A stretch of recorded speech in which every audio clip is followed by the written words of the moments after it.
Hello everyone. आज हम पढ़ने वाले हैं प्रिंसिपल्स ऑफ डेवलपमेंट को। पहला है development is similar for all children. यहाँ मैं बता रही हूँ कि जो डेवलपमेंट होता है वो हर बच्चे के लिए, इवन हर व्यक्ति के लिए कह सकते हैं, वो एक समान होता है। अब कुछ लोग जो पहले से पढ़े हुए हैं उनके दिमाग में ये चीज़ आ सकती है कि फिर इंडिविजुअल डिफरेंस की क्या बात है। इंडिविजुअल डिफरेंस कैसे होगा जब यहाँ पर डेवलपमेंट सभी के लिए समान है। तो देखिए, डेवलपमेंट समान होने से मतलब ये है कि हर बच्चा, मैं भी कभी बच्ची थी, आप भी हैं, या आप अपने मोहल्ले में आस पड़ोस में बच्चों को देखते होंगे, तो हर बच्चा पहले खड़ा होना ही सीखेगा। जब वो खड़ा होने लग जाएगा ठीक तरीके से, उसके बाद ही वो चलना और फिर भागना सीखेगा। ऐसा नहीं होगा कि बच्चा पहले ही भागना सीख जाए फिर खड़ा होना सीखे। तो इसीलिए बोला जा रहा है कि डेवलपमेंट हर बच्चे के लिए समान होगा। इंडिविजुअल डिफरेंस की जो बात आती है वो रेट ऑफ डेवलपमेंट की वजह से आती है, क्योंकि रेट ऑफ डेवलपमेंट अलग अलग बच्चे में अलग अलग हो सकता है।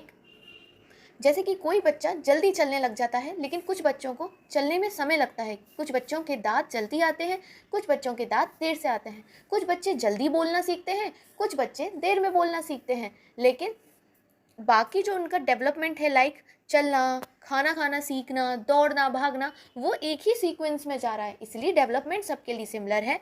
जो रेट ऑफ डेवलपमेंट है वो अलग अलग हो सकता है, जिसकी वजह से इंडिविजुअल डिफरेंसेस पैदा होते हैं। सेकेंड जो हमारा डेवलपमेंट का प्रिंसिपल है वो है कि डेवलपमेंट कंटिन्यूस रहता है, सतत रहता है, लगातार डेवलपमेंट होता जाता है। ऐसा नहीं कि डेवलपमेंट रात भर में ही हो गया। यहाँ पर मैंने एग्जांपल लिया है बच्चे की स्पीच से जुड़ा, कि पहले बच्चा कूलिंग करता है, देन बैबलिंग, फिर वो मोनोसिलेबिक साउंड्स निकालना स्टार्ट करता है, फिर उसको लैंग्वेज पे कमांड आ जाती है, वो बोलना सीख जाता है। तो देखिए, बच्चा जब पैदा होता है तो सबसे पहले वो क्या करता है, रोता है। ठीक है, वो रोता है बच्चा। उसके बाद क्या होता है कि वो कूलिंग करना स्टार्ट कर देता है। कूलिंग के अंदर वो वोवल साउंड्स का यूज़ करता है, लाइक लाइक ऊ, आ, इस टाइप से, ऊ, आ, वोवल साउंड। देन उसके बाद वो क्या करता है, बैबलिंग करना स्टार्ट करता है, और बैबलिंग के अंदर वो कॉन्सोनेंट साउंड को भी इंक्लूड कर देता है। म, म, बा, बा, इस टाइप से म और ब, ये क्या हो गया, कॉन्सोनेंट साउंड इसके अंदर ऐड हो गया। अब जब वो बैबलिंग करना स्टार्ट कर देता है, फिर थोड़ा सा और आगे वो जब बोलने की कोशिश करता है, तो पहले वो उन वर्ड्स को यूज़ करता है जो थोड़े एक जैसे हैं। जैसे मोनोसिलेबिक बोल सकते हैं, जैसे कि माँ माँ, पा पा, दा दा, बाय बाय, इस टाइप के वर्ड्स बोलने स्टार्ट करता है। तो ये कंटिन्यूटी में होती है। ऐसा नहीं है कि बच्चा एक दिन में लैंग्वेज को सीख गया है। बाकी चाहे आप फिजिकल डेवलपमेंट से ही देख लो, धीरे धीरे धीरे बच्चे की ग्रोथ होती है। ऐसा नहीं है कि एक दिन में उसने हाइट ले ली या वेट ले लिया, हर चीज़ कंटिन्यूटी में होती जाती है। डेवलपमेंट फॉलोज टू सीक्वेंस, या फिर हम कह सकते हैं कि डेवलपमेंट दो दिशाओं में होता है। एक होता है सिफेलोकॉडल और दूसरा होता है प्रॉक्सिमोडिस्टल। ठीक है, प्रॉक्सिमोडिस्टल यहाँ पर आपको शायद दिख नहीं रहा है, सॉरी। तो मैं आपको आगे वाले पेज में दिखा दूंगी। पहले आप बस इतना देख लीजिए कि सिफेलोकॉडल का क्या मतलब है। सिफेलोकॉडल का मतलब ये है कि जो डेवलपमेंट होता है वो सर से पैर की तरफ होता है, यानी कि पहले सिर का विकास होता है, फिर आपके ट्रंक का विकास होगा और सबसे लास्ट में जाके पैर का विकास होगा। इसलिए जो बच्चा होता है वो पहले अपने सिर को संभालना सीख लेता है, आई मूवमेंट्स आ जाते हैं उसके, शोल्डर्स पे अपना कंट्रोल पा लेता है, लेकिन उसका इतना कंट्रोल नहीं होता अपने पैरों पे, इसलिए वो बैठना चलना ये बाद में सीखता है। प्रॉक्सिमो डिस्टल का क्या मतलब है वो देख लेते हैं। देखो, प्रॉक्सिमो डिस्टल का ये मतलब होता है कि जो डेवलपमेंट होता है वो सेंट्रल पार्ट से लेके बॉडी के बाहरी तरफ होता है। ठीक है, पहले मैं इसको नॉर्मल तरीके से समझा देती हूँ। लेट्स सपोज आपकी जो हथेली है, तो हथेली का जो बीच का पोर्शन है ये हो गया सेंटर, और बाहर की तरफ जा रहे हैं यानी कि उंगलियाँ।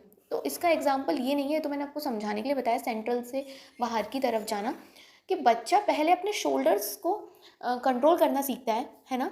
बड़े बड़े जो मूवमेंट्स होते हैं वो करना सीखता है, ग्रॉस मोटर मूवमेंट्स जिनको कह सकते हैं। देन वो फाइन मोटर स्किल्स की तरफ आता है, लाइक वो उसके अंदर उसकी उंगलियां सही तरीके से चलने लग जाती हैं। हाथ हिलाना तो वो पहले ही सीख गया, लेकिन पेंसिल पकड़ना वो बाद में सीखता है, क्योंकि ये किस तरीके से होता है डेवलपमेंट, प्रॉक्सिमल डिस्टल के तरीके से होता है। यानी कि पहले उसने सेंट्रल पार्ट पे कंट्रोल पाया और उसके बाद वो अपने आउटर बॉडी यानी पेरिफेरी ऑर्गन्स की तरफ या पार्ट्स की तरफ पे बढ़ रहा है।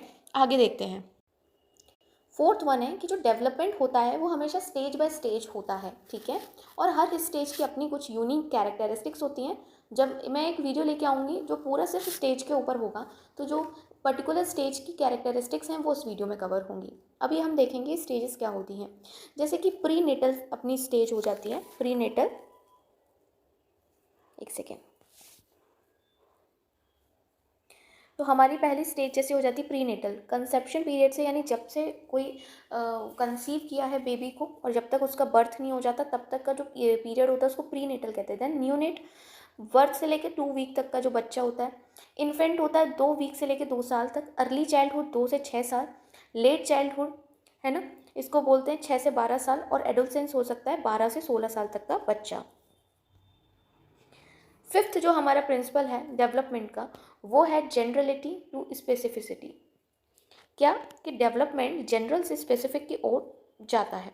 कैसे जाता है, इसके लिए बहुत ही सही सा एग्जांपल लिया है कि माँ के वूम में फीटस जो होता है, आपने सुना होगा, टीवी में देखा होगा कि बच्चा लात मार रहा है, ऐसे बोल देते हैं, बच्चा हिल रहा है या जो भी है, लेकिन वो एक्चुअली में फीटस होता है और वो अपनी पूरी होल बॉडी को मूव कर रहा होता है, क्योंकि वो इनकेपेबल होता है कोई भी स्पेसिफिक रिस्पॉन्स देने के लिए। वो जो भी रिस्पॉन्स देता है वो अपनी पूरी बॉडी को घुमा कर ही देता है।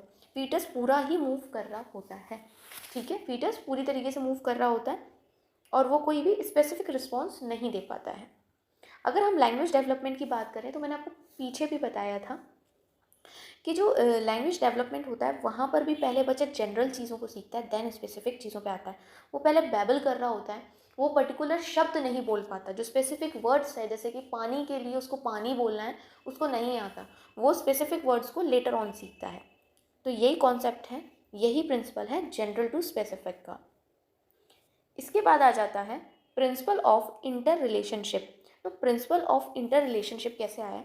गैसल नाम के एक व्यक्ति हुए, उन्होंने ऑब्जर्व किया कि जो फिजिकल और मेंटल ट्रेट्स होती हैं डेवलपमेंट की, लैंग्वेज की, वो एक दूसरे पे डिपेंड कर देती हैं। कैसे कि जो डेवलपमेंट होता है लैंग्वेज का वो डिपेंड करता है स्पीच ऑर्गन्स के ऊपर। स्पीच ऑर्गन्स अपना किसके अंदर आ गए? फिजिकल डेवलपमेंट के अंदर, और लैंग्वेज हमारा एक तरीके से मेंटल डेवलपमेंट के अंदर आ गई। तो इस तरीके से ये जो दोनों ट्रेड्स हैं वो आपस में इंटर रिलेटेड होती हैं, और बाद में कभी भी कोई ऐसी चीज़ देखने मिली ही नहीं जिससे हम ये बोल सकें कि इंटर रिलेशनशिप नहीं होती है। जो सारे ही डेवलपमेंट के ट्रेड्स होते हैं अलग अलग, वो एक दूसरे से कहीं ना कहीं मिलते जुलते हैं। लाइक देखो, आपके अगर मैं हेल्थ की बात कर लूँ, फिजिकल डेवलपमेंट के अंदर आपका हेल्थ आ जाता है। अगर किसी बच्चे का हेल्थ अच्छा नहीं है तो उसके जो कॉग्निटिव डेवलपमेंट होती है उस पर असर पड़ेगा, ठीक है, क्योंकि बोलते हैं ना हेल्दी माइंड किसके अंदर होता है? एक हेल्दी बॉडी के अंदर। बच्चा पढ़ ही नहीं पाएगा अगर वो उसकी हेल्थ अच्छी नहीं रहेगी। और हेल्थ कितनी भी अच्छी क्यों ना हो, अगर हेल्थ कितनी भी अच्छी क्यों ना हो, अगर बच्चे का फिजिकल डेवलपमेंट ठीक से नहीं हो पा रहा है तो लेटर ऑन उसकी हेल्थ पे भी असर पड़ेगा, प्लस उसके मेंटल डेवलपमेंट पे भी असर पड़ेगा। लाइक उसको स्ट्रेस, ट्रॉमा, एंजाइटी, ये सब हो सकता है। और जब ये सारी चीज़ें, ये वाली डेवलपमेंट नहीं हो पा रहे हैं तो इसका सबका प्रभाव उसके इमोशनल डेवलपमेंट और स्पिरिचुअल डेवलपमेंट पे भी पड़ता है। ये सारे डेवलपमेंट आपस में इंटर रिलेटेड होते हैं, ठीक है। नेक्स्ट है development is joint product of heredity and environment. Heredity जो हमें हमारे मम्मी पापा, दादा दादी, इनसे जीन्स के थ्रू मिल रहा है, और इन्वायरमेंट हमारी सराउंडिंग्स। तो दोनों का जो मिला जुला इफेक्ट होता है वो हमारे ऊपर पड़ता है। इन दोनों को हम नहीं सेपरेट कर सकते। हम कह सकते हैं कि इसको ऐसे समझिए, एक बच्चा है जो कि जिसके मम्मी पापा काफ़ी इंटेलिजेंट हैं, उसके दादा दादी बहुत इंटेलिजेंट हैं, तो थोड़ा सा उसका जो इंटेलिजेंस ही है, जो दिमाग है उसका शार्प है पहले से, ठीक है, उसको मिला है, वो सभी तेज हैं उसके घर में, पढ़ने में वो अच्छा है। लेकिन उसका जो इन्वायरमेंट है वो पढ़ाई का बिल्कुल नहीं है, ना उसके दोस्त पढ़ते हैं, ना उसके टीचर्स पढ़ाते हैं, और उसके आस पड़ोस का भी माहौल एकदम बेकार है, इन्वायरमेंट बेकार है। चाहे फिर वो क्लाइमेटिक कंडीशंस ले लो, अगर वेदर ठीक नहीं रहता तो उसकी हेल्थ पे प्रॉब्लम आ जाएगी, है ना।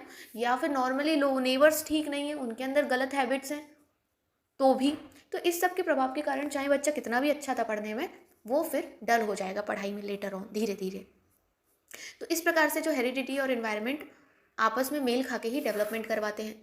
अब यहाँ पर ये समझिए कि अगर मान लीजिए कोई बच्चा पढ़ने में इतना अच्छा नहीं है, ठीक है, नहीं है वो बच्चा पढ़ने में अच्छा, लेकिन अगर हम उसको अच्छा इन्वायरमेंट देते हैं, उसको हर तरह की सुविधा देते हैं पढ़ाने की या चीज़ों को करने की, तो ये पक्की बात है कि हाँ उसमें इम्प्रूवमेंट आएगा।